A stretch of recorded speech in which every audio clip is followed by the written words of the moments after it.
വഞ്ചിയിലും ബോട്ടിലുമായി പോയിക്കൊണ്ടിരുന്ന ദൂരെയുള്ള സമ്പാന ഗ്രാമപ്പള്ളിയിലേക്ക് ഇപ്രാവശ്യം നടന്നാണ് പോയത്. അതിൻ്റെ ലക്ഷ്യം കാട്ടിലെ വിജനതയിൽ കിടക്കുന്ന 2 പുതിയ ഗ്രാമങ്ങളിൽ വിശ്വാസ സമൂഹത്തിന് തുടക്കം കുറിക്കുവാനുള്ള ആഗ്രഹമായിരുന്നു. ഇതാണ് സമ്പാനുവിലേക്കുള്ള നടപ്പാത. അങ്ങകലെ കാണുന്ന ബെമറ മലനിരയിലാണ് സമ്പാനു ഗ്രാമം. ഓഗസ്റ്റ് 6-ാം തീയതി രാവിലെ 7 മണിക്ക് ഇറങ്ങിയ ഞങ്ങൾ 22 കിലോമീറ്റർ അകലെയുള്ള ബെപ്പേഹ ഗ്രാമപ്പള്ളിയിൽ വണ്ടിയിട്ട് നടന്നു. ഞങ്ങൾ 12 പേരുണ്ടായിരുന്നു. 4 സ്ഥലത്ത് നദി കടക്കുവാൻ വഞ്ചി തേടേണ്ടി വന്നു. രാവിലെ 8:30 നടന്നു തുടങ്ങിയ ഞങ്ങൾ വൈകിട്ട് 5 മണിക്ക് സമ്പാനുവിലെത്തി. സമ്പാനുവിലെത്താറായപ്പോൾ വഴി വളരെ മോശവും ദുർഘടവുമായി. കല്ലും മുള്ളും കുറ്റിക്കാടുകളും യാത്ര ഒരു അനുഭവമാക്കി. ഈശ്വര ചായയുള്ള മനുഷ്യനെ തേടിയുള്ള ഒരു യാത്രയായിരുന്നു അത്. സാധാരണ ഈശ്വരനെ നാം അന്വേഷിക്കുന്നത് നമ്മുടെ ജീവിതം സുഖപ്രദമാക്കുവാനാണ്, ഈ ലോകത്തിലും പരലോകത്തിലും. വിശുദ്ധ യോഹന്നാനും യാക്കോബും ഈശോയെ തേടിയത് ഇടത്തും വലത്തും ഇരിക്കുവാനായിരുന്നില്ലേ?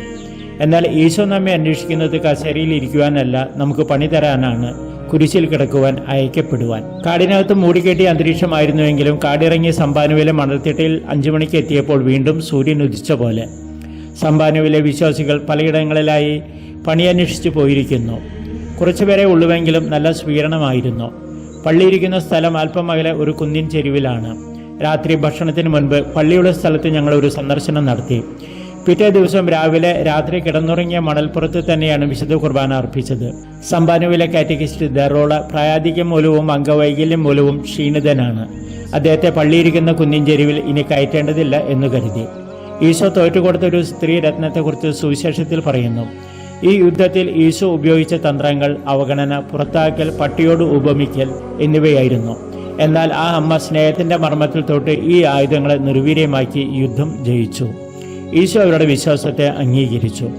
ഞങ്ങളുടെ കൂടെ അല്പം പ്രായമായ 3 അമ്മമാർ വന്നു. ക്ഷീണിക്കും, വരേണ്ട എന്ന് പറഞ്ഞിട്ടും അച്ഛന് നടക്കാമെങ്കിൽ ഞങ്ങൾക്കും ആകുമെന്ന് പറഞ്ഞു കൂടെ വന്നു. ഏലിയ പ്രവാചകൻ പറഞ്ഞൊരു വചനമുണ്ട്: കർത്താവിനെ പ്രതി ഞാൻ അതീവ തീഷ്ണതയാൽ ജ്വലിക്കുകയാണ്. 3 ദിവസത്തെ നടത്തത്തിന് മുൻപ് മസ്കാപ്പിൽ നിന്നും രാവിലെ തന്നെ 1 മണിക്കൂർ നടന്ന് ഞങ്ങളുടെ കൂടെ ചേർന്ന പെൺവേഷം ധരിച്ചു വന്ന ഏലിയ പ്രവാചകരായിരുന്നു അവർ. ഏലിയായുടെ വചനം നമ്മയും ജ്വലിപ്പിക്കട്ടെ. മഡഗാസ്കറിൽ നിന്നും ഫാദർ ജോൺസൺ തളിയത്ത്.